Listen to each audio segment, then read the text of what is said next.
Hey everybody, it's Mrs. Duncan. As I told you last time I saw you, I am out today and you are still going to take your chemical bonding quiz. But as usual, before we take the quiz, we are going to do a lesson. You'll have a short amount of time, about 15 minutes or so to look things over. And at the second half of the block, you will take your quiz on chemical bonding. It is important that you are paying attention to this lesson. We're going to build on it heavily next class. So make sure you have your packet in front of you and you're annotating it appropriately. All right, today what we're going to talk about is basically what makes a bond polar or non-polar. So a quick little introduction here. Sorry, I'm just trying to get my pen. A quick little introduction here is you can have a bond that's polar, which means it contains oppositely charged poles. So like one end of the bond is positive and the other's negative. It's got poles, it's polar. And you can have a non-polar bond, which doesn't have charged poles. There's no charged ends to the bond. Okay, so there's two types of bonds. You can be a polar bond or you can be a non-polar bond. All right, before we really get into it, we have to review a key concept that we talked about already this school year, and that key concept is that of electronegativity, which shorthand is capital EN here. So electronegativity refers to an atom's ability to attract electrons when it forms bonds with another atom. So some atoms have a high electronegativity. They're really good electron attractors, and other atoms have a really low electronegativity. They're not so great at attracting electrons. So when I say attract electrons, what I'm talking about is a bonding pair of electrons that the atoms may share between them. All right, so if it's a better electron attractor, it's high. If it is a lesser electron attractor, it has a low electronegativity. Okay, so in addition to reviewing what electronegativity is, we also have to throw it back to our periodic table unit and review the trends for it. So where do we see increasing attraction for electrons on the periodic table? And then what would be the trend for decreasing attraction? So electronegativity, or an element's or atom's attraction for electrons, generally increases across the period, across the row. Now, we talked about this a lot last unit. You go from a metal on the left, like sodium, who has only one valence electron. It actually wants to lose it. It doesn't really want to attract electrons into its structure anyways. We go from metals like sodium towards non-metals that have higher numbers of valence electrons. They're closer to stability, and they're more likely to gain electrons during bonding. So basically, electronegativity, the attraction for electrons, generally increases from left to right across the period. Remember, the noble gases we say have no electronegativity. They have stable electron configurations. They don't form bonds. They don't attract electrons, etc. Okay, so as we go down a group, a column on the periodic table, we see a decrease in the attraction for electrons, a decrease in electronegativity. The reason why has to do with nuclear shielding. As you go down a group on the periodic table, you get more and more electron shells. And as you get more and more electron shells, the nucleus becomes more and more shielded. What that ultimately means is the more layers of electrons you have around an atom's nucleus, the more shielded it is, the harder it is for the atom to attract additional electrons in its structure. So if like there's another atom over here on the right, and this is an atom on the left, as you get more layers of electrons, it becomes harder and harder for that atom to pull an additional electron off another atom and add it to its structure. So more electron energy levels, more electron shells means it's harder to attract new electrons, which is why electronegativity decreases down a group. Okay, so if you want to label it really quick in your notes so you have a quick visual reference, although we talked about this already, remember electronegativity, the attraction for electrons, generally decreases down a group. You get more shells, more nuclear shielding. It's harder to pull new electrons into the structure. And across the period, no noble gases though, they have an electronegativity of, we'd say, 0. You're going to see an increase in the attraction for electrons. You go from elements with low numbers of valence, like 1, towards elements with higher number of valence electrons, like 7. The attraction for additional electrons increases as the atoms get closer to stability. Okay, so finally we're ready. We can talk about bonds with charged ends and maybe not charged ends. So we'll talk about polar bonds, ones with poles, oppositely charged ends first. Basically, a polar bond is one where opposite ends of the bond have charges, positive and negative. And a good example of a really polar bond is an ionic bond. So you've got some metal that loses its valence electrons to some non-metal that gains it. Oppositely charged ions are produced, positive and negative. They attract each other, and that attractive force is the bond. So all ionic bonds are polar because that transfer of valence electrons produces oppositely charged ions, and the attraction between them is the bond. This bond has oppositely charged ends. It's polar. So all ionic bonds are polar. They all have a positive and a negative side, if you will, to them. But you can also get polar, so charged ends of a bond, when you have covalent bonds, bonds between two nonmetals. Now, this will happen when the two nonmetals have a difference in their electronegativities. They're a difference in their attraction for electrons. Shorthand difference for electronegativity we can represent as delta En. So if one atom is a better electron attractor than another, like chlorine is a much better electron attractor than hydrogen, what happens is when they bond together, the bonding pair or pairs of electrons they share between them, they're shared unequally. The atom with the higher electronegativity pulls on them more strongly than the atom with the lower electronegativity. And what that means is the atom with the higher electronegativity, those bonding electrons actually physically move closer to that atom in the bond. It pulls on them harder. They move closer towards that atom, the better electron attractor, the one with the higher electronegativity value.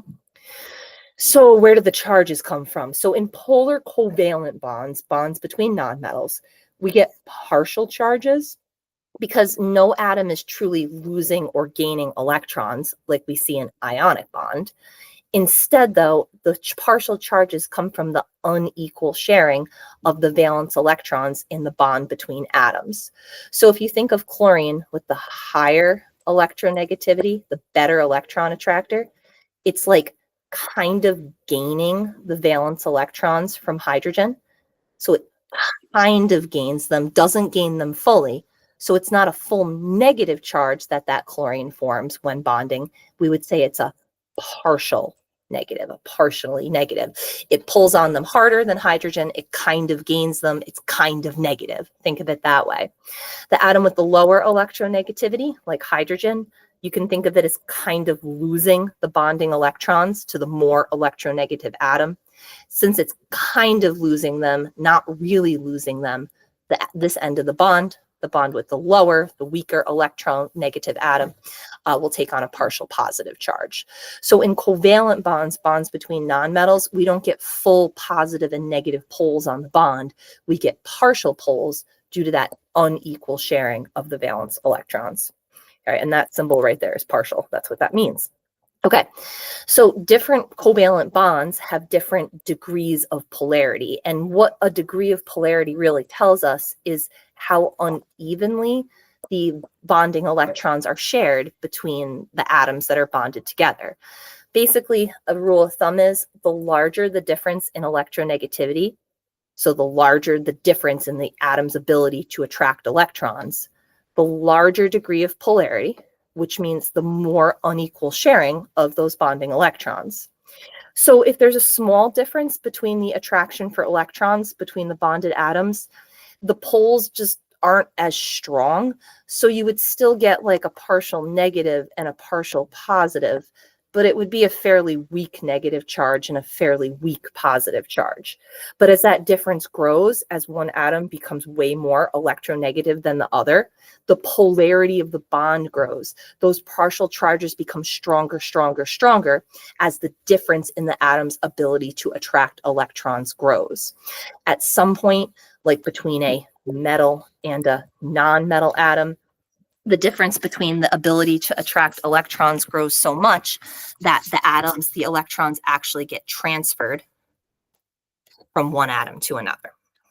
Okay, so bigger difference in ability to attract electrons, means more unequal sharing of electrons, which means more polarity to the bond, stronger charges on opposite sides of the bond. And that's basically what this image here is showing.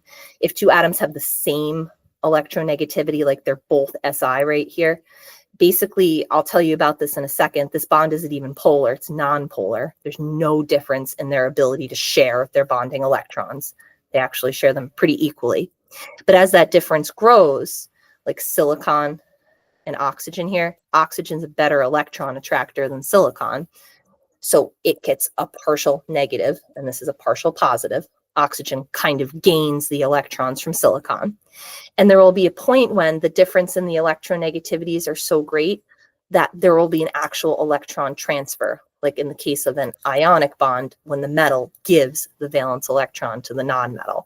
So the bigger the difference in electronegativity, the more unequal sharing of the bonding pair of electrons, and ultimately the stronger the charges on opposite sides of the bond. And you can hit a point where, like I said, in the case of a metal and a non-metal, and there's some examples between non-metals too, but for us, between a metal and a non-metal, where the difference is so great, one atom actually loses the electron to another atom that gains them. Okay, so let's try this. Let's practice, and then we can talk about non-polar bonds just for a minute. This let's practice says which bond has the highest degree of polarity. So like highest degree of polarity would refer to the bond with the biggest difference in electronegativity, the biggest difference in the ability of the atoms to share electrons.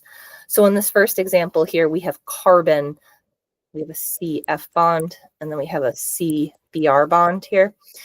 They're F and Br are both bonded to carbon. So to figure out which one of those has the biggest difference in electronegativity, which means the more polar bond, the higher degree of polarity, we need to compare the electronegativities of, F and Br. So F's here at the tippity top of group 17. If you'll recall, electronegativity values drop down a group, more shells, more shielding. So F has a higher electronegativity than bromine. So the difference in the electronegativity between carbon and fluorine must be greater than the difference in electronegativity between C and Br. So since F is more electronegative, which really means F is a way better electron attractor than bromine, the CF bond would have the highest degree of polarity. Basically, it's going to have the strongest partial charges on opposite sides of the bond out of the two bond types. So what we can do here is, now that we know they're both polar, there's both a difference in these atoms' electronegativity values. But what we can do now is, now that we know that fluorine is a really good electron attractor, and now if we would compare that to carbon here, which is further to the left in the period, carbon, because electronegativity increases across the period, carbon has a lower electronegativity than fluorine, which has a higher one. So if we were going to put partial charges on this bond, fluorine is a better electron attractor than carbon. So it's going to kind of gain the bonding pair of electrons. It's physically going to move them closer to itself. Fluorine's going to kind of gain the bonding pair of electrons from carbon. So fluorine gets the partial negative, or kind of negative charge, if you will. Carbon with the lower electronegativity is going to kind of lose the valence electrons to fluorine. Not fully, they're still sharing, but unequally. Since carbon's going to kind of lose them, it's the weaker electron attractor, it forms a partial positive charge. Okay. So what's a nonpolar bond? Well, it has no poles, no positive or negative end to the bond. And basically when we see this, these nonpolar covalent bonds, is when two nonmetal atoms bond together and they have the same electronegativity value. There's no difference in their ability to attract electrons. A lot of times we see this between atoms of the same element. Like if two hydrogens bond together, neither of them is going to attract this bonding pair of electrons more strongly than the other. They're going to share them equally. Nobody's going to kind of gain. Nobody's going to kind of lose. There's no poles, no charges that develop on opposite sides of non-polar bonds. Okay, here we go. We've got a data table with some element symbols. We have their electronegativity values. En is shorthand for electronegativity. So let's go through these 3 steps, and then you can take some time to get ready for your quiz. So we're going to first label these bonds as polar or non-polar. So what we can see here is we have the actual electronegativity values, the numeric representation of these atoms' ability to attract electrons. Carbon's electronegativity is 2.6. Ooh, and look at that. And so is sulfur's. So there's no difference in electronegativity in a carbon-sulfur bond. So this is a good example of a nonpolar covalent bond. It's a bond between 2 nonmetals. It's covalent, but it's not going to have poles since neither C or S is a better electron attractor than the other. Hydrogen's electronegativity per the chart is 2.2. Bromine's is 3.0. So there is an electronegativity difference here. It's greater than 0. So anytime there's any difference of electronegativity, there's going to be some degree of polarity to that bond. That bond is polar. 2 F's, we don't even really need to look at the chart, but we can. F has an electronegativity of 4.0. 2 F's with the same electronegativity, the same attraction for electrons. The difference in their electronegativity is 0. They're going to share their bonding electrons equally. You're not going to get anybody partially gaining, anybody partially losing. They're going to share them equally between them. It is a non-polar bond. S and F, though, F's electronegativity is 4.0. S here is only 2.6. So we do have a difference in electronegativity is greater than 0. Anytime there's a difference in electronegativity, a difference in the attraction for the bonding electrons, there's going to be some unequal sharing of the bonding electrons, and the bond is going to be classified as polar. So the second step says label each end of the polar bonds with the correct partial charge. So since we actually know the numeric values of the electronegativities, if we look at our 2 polar bonds, which are B and D, hydrogen and B's electronegativity value is 2.2. Bromine's is higher. It's 3.0. That means bromine is a better electron attractor than hydrogen. It's going to kind of gain the electrons from the hydrogen. So it's going to take on the partial negative end of that hydrogen-bromide bond. The hydrogen with the lower value, the weaker electron attraction, is going to kind of lose the bonding electrons to the bromine. So since it's going to kind of lose them, not fully lose them, it becomes the partial positive end of the bond. Now remember, these are partial charges because the bonding electrons are still being shared. They're just being shared unequally. They're physically closer in the bond to bromine than they are to hydrogen. Bromine kind of gains them, hydrogen kind of loses them. So same thing here with the other polar bond, which was D. S is the weaker electron attractor. Fluorine is the higher, the better electron attractor. In the bond between them, fluorine's going to pull harder on those bonding pair of electrons. It's going to kind of gain them, making it partially negative. The sulfur is going to kind of lose them to the fluorine, making it partially positive. Okay, so to be clear, the better electron attractor is going to kind of gain the electrons. The element with the higher attraction for electrons, the higher electronegativity, should be the partial negative end of every polar bond. All right, last up, and then you get to review before your quiz. This says circle the bond with the highest degree of polarity. The highest degree of polarity would be the bond that has the greatest difference in the electronegativities of the bonded atoms. So the bigger the difference between the atom's ability to attract the bonding electrons, the more polar the bond becomes, the higher the degree of polarity. It means the stronger the charges become on opposite ends of the bond. So of the 2 polar bonds we have, the difference in electronegativity for B is like 3.0 minus 2.2. That difference in electronegativity is 0.8. And if we look at the other polar bond we have, which is D, the difference in electronegativity, 4.0 minus 2.6, that's pretty significant. That's a whopping 1.4. So since the biggest difference in the atom's ability to attract electrons is D, right? It's a difference of 1.4 versus only 0.8. D is going to be the most polar bond of the two. The charged ends of bond D will be stronger than the charged ends of bond B. Okay, hopefully you were paying attention. We are going to need all of this to move forward next class. But for now, you should use about 10-15 minutes to get ready for your chemical bonding quiz. Remember, I do record your screens while testing. Even when I'm not here, I've got it set up to record your screens. And you bet I'm going to be looking at your data after you've taken your quiz. Do not move away from the formative tab until after you've submitted your quiz. Trust me, I can see it and I will catch you. Be honest. All right, good luck on your quiz. I look forward to seeing you next week.